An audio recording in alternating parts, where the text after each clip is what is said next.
Bismillahirrahmanirrahim. Assalamualaikum warahmatullahi wabarakatuh. Perkenalkan, nama saya Tri Putri Andini, EPN 211008, Prodi Ekonomi Pembangunan semester 2. Tujuan saya membuat video ini yaitu untuk menyelesaikan tugas UTS Bahasa Indonesia. Selain itu, saya juga ingin membagi sedikit wawasan yang saya ketahui. Sejarah Bahasa Indonesia. Suku-suku di Indonesia memiliki bahasa masing-masing yang khas. Ketika berbagai suku tersebut saling berinteraksi, maka bahasa Indonesia lah yang digunakan sebagai alat atau sarana komunikasi. Bahasa Indonesia merupakan bahasa nasional yang digunakan oleh seluruh warga negara Indonesia. Asal mula bahasa Indonesia yakni lahir pada tanggal 28 Oktober 1928. Pada saat itu, para pemuda berkumpul dan mereka berikrar. Yang pertama, bertumpah darah satu, tanah Indonesia. Yang kedua, berbangsa satu, bangsa Indonesia. Dan yang ketiga, menjunjung tinggi bahasa persatuan, yaitu bahasa Indonesia. Maka, pada tahun 1928, bahasa Indonesia dikukuhkan sebagai bahasa nasional. Kemudian, pada tanggal 18 Agustus 1945, bahasa Indonesia ditetapkan sebagai bahasa negara. Karena pada saat itu Undang-Undang Dasar 1945 ditetapkan sebagai Undang-Undang Dasar Negara Republik Indonesia. Yang dalam Undang-Undang Dasar 1945 tersebut pada pasal 36 menyatakan bahwa bahasa negara yaitu bahasa Indonesia. Lalu, dari manakah bahasa Indonesia itu berasal? Menurut Kongres Bahasa Indonesia II tahun 1954 menyatakan berdasarkan sejarah, bahasa Indonesia berasal dari bahasa Melayu. Adapun alasan mengapa bahasa Melayu dijadikan dasar dari bahasa Indonesia, yakni bahasa Melayu selama berabad-abad sebelumnya telah menjadi bahasa perhubungan di wilayah Nusantara. Yang kedua, bahasa Melayu memiliki sistem yang mudah dan tidak mengenal tingkatan sehingga mudah untuk dipelajari. Yang ketiga, persebaran bahasa Melayu sangat luas di berbagai wilayah Nusantara. Yang keempat, bahasa Melayu tidak dianggap sebagai bahasa asing karena masih memiliki kekerabatan dengan bahasa Nusantara lainnya. Yang kelima, karena bahasa Melayu dianggap memiliki kemampuan untuk menyatukan perbedaan antar penutur dari berbagai. Yang kedua, apa itu bahasa? Bahasa adalah alat komunikasi yang berupa sistem lambang bunyi yang dihasilkan alat ucap manusia. Sebagaimana kita ketahui, bahasa terdiri atas kata-kata atau kumpulan kata.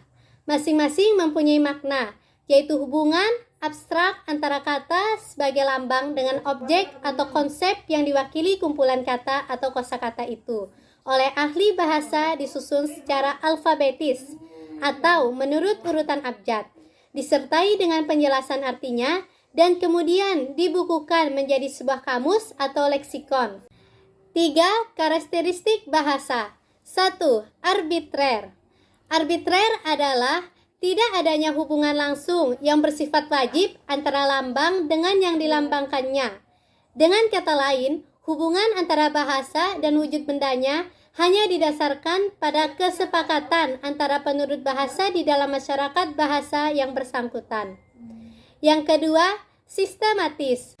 Bahwa bahasa Indonesia tersusun menurut satu pola yang tidak tersusun secara acak atau sembarangan.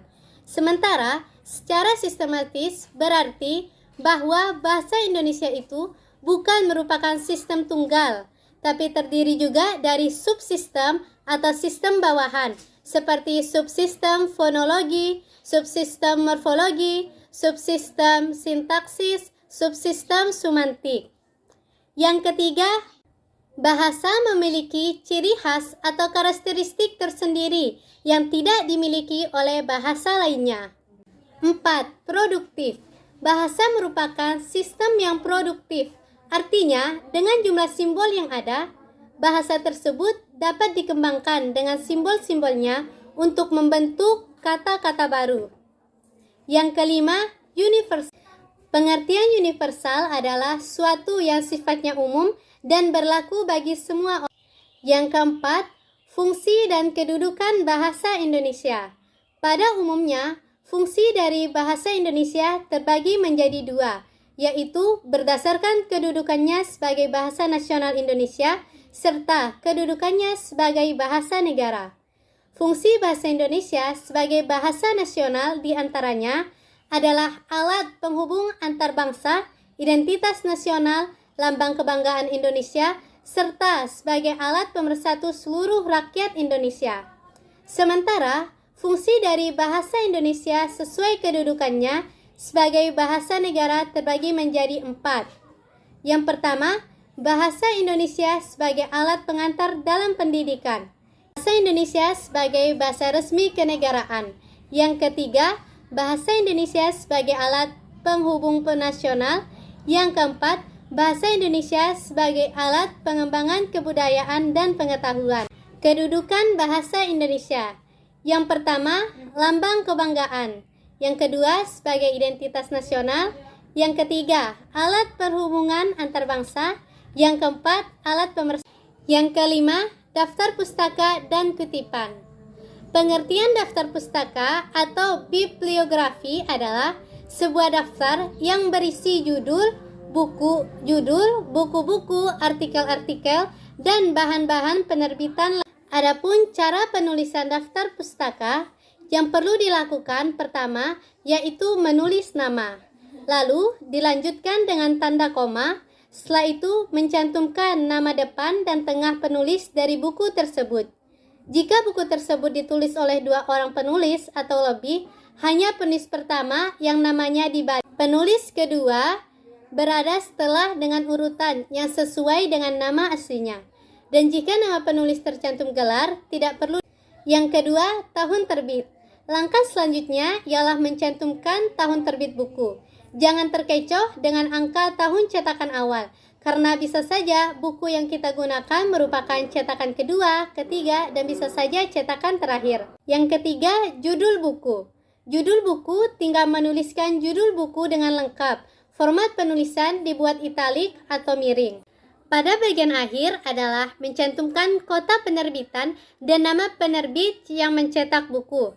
Dahulukan nama kota, kemudian diikuti dengan nama penerbitan yang dibatasi dengan tanda titik 2. Kemudian, jangan lupa memberikan tanda batas pada setiap urutan.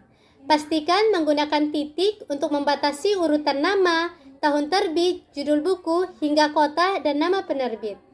Contoh daftar pustaka dari buku. Judul buku Obatan Alami, penulis Abdul Majid, penerbit Gramedia, kota penerbit Bandung, tahun terbit 2001. Cara penulisan Majid, Abdul, titik 2001, titik Obatan Alami, titik Bandung, titik 2 Gramedia. Maka begitulah penulisan daftar pustaka sesuai dengan kaidah kutipan. Kutipan adalah gagasan, ide, atau pendapat yang diambil dari berbagai sumber. Proses pengambilan gagasan itu disebut mengutip. Gagasan itu bisa diambil dari kamus, ensiklopedi, artikel, laporan, buku, majalah, internet, dan lain sebagainya. Adapun cara menulis kutipan ada 2 jenis, yaitu kutipan langsung dan kutipan tidak langsung. Cara menulis kutipan langsung yaitu pertama, kalimat kutipan harus diintegrasikan dengan teks. Yang kedua, jarak antar baris kutipan adalah 2 spasi. Yang ketiga, kutipan diapit dengan tanda kutip atau petik 2. Setelah kutipan, jangan lupa menuliskan sumber berupa nama pengarang, tahun terbit, dan nomor halaman di dalam tanda kutip. Cara menulis kutipan tidak langsung. Yang pertama, kutipan diintegrasikan dengan teks. Yang kedua, jarak antar baris kutipan adalah spasi ganda. Yang ketiga, kutipan tidak diapit dengan tanda kutip atau tanda petik 2. Yang keempat, setelah kutipan, jangan lupa untuk menuliskan sumber kutipan. Contoh kutipan, Kecerdasan buatan merupakan suatu sistem yang di dalamnya terdapat entitas ilmiah yang berfungsi untuk memproses data eksternal secara cepat dan akurat. 6. Kearifan lokal. Definisi kearifan lokal jika dilihat dari Kamus Inggris Indonesia, kearifan lokal berasal dari dua kata, yaitu kearifan, wisdom, dan lokal. Wisdom berarti kebijaksanaan, dan lokal berarti setempat. Dalam arti lain, lokal wisdom atau kearifan lokal yaitu gagasan, nilai pandangan setempat atau lokal yang bersifat bijaksana, penuh kearifan, bernilai baik, yang tertanam dan diikuti oleh anggota masyarakatnya.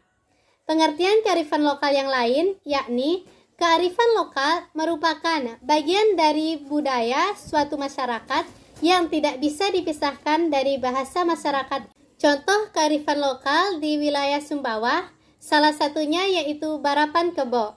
Barapan Kebo adalah salah satu atraksi budaya masyarakat Sumbawa di Nusa Tenggara Barat, yang merupakan suatu tradisi khas yang dimiliki masyarakat agraris di Sumbawa, yang hingga kini masih tetap dirawat dan dilestarikan, serta tidak kalah menariknya dari tradisi budaya yang dimiliki di daerah lainnya.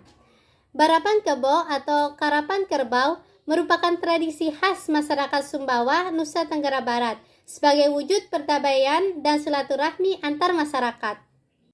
Makna Barapan Kebo dalam masyarakat Sumbawa yakni memungkinkan seseorang untuk bisa berangkat ke Tanah Suci dan menunaikan ibadah haji. Memelihara 4 ekor kerbau bagi masyarakat Sumbawa dapat dipergunakan untuk biaya berangkat haji. Barapan Kebo memiliki nilai historis dan religius dalam masyarakat Sumbawa, yakni yang pertama dari segi ekonomi. Kerbau membantu perekonomian masyarakat Sumbawa, khususnya masyarakat petani dan peternak. Yang kedua, segi religiusitas. Barapan Kebo menyatukan semua komponen masyarakat Sumbawa dan memperkuat tali silaturahmi. Barapan Kebo tidak hanya dilakukan oleh pria dewasa, namun juga anak-anak, terutama dalam masyarakat Desa Lamenta, Sumbawa. Menggelar Barapan Kebo di wilayah Sumbawa dapat membangkitkan semangat masyarakat untuk mencintai karapan kerbau. Selain untuk melestarikan budaya, juga menambah nilai tentang kerbau, sehingga masyarakat terpacu untuk tetap melestarikan kerbau. Barapan Kebo juga memiliki arti, gambaran, dan orientasi seorang dalam mengarungi hidup, yang dilakukan secara lurus, bersemangat, dan harus mencapai 8. Bahasa yang baik dan benar. Bahasa yang baik menurut saya adalah bahasa yang sesuai dengan situasi. Sebagai alat komunikasi, bahasa harus dapat efektif menyampaikan maksud kepada lawan bicara. Karenanya, laras bahasa yang dipilih pun harus sesuai. Adapun bahasa yang benar adalah bahasa yang sesuai dengan kaidah bahasa baku, baik kaidah untuk bahasa baku tertulis maupun bahasa baku lisan. Baik teman-teman, cukup sekian yang dapat saya sampaikan pada video kali ini. Kurang lebihnya saya mohon maaf. Wassalamualaikum warahmatullahi wabarakatuh.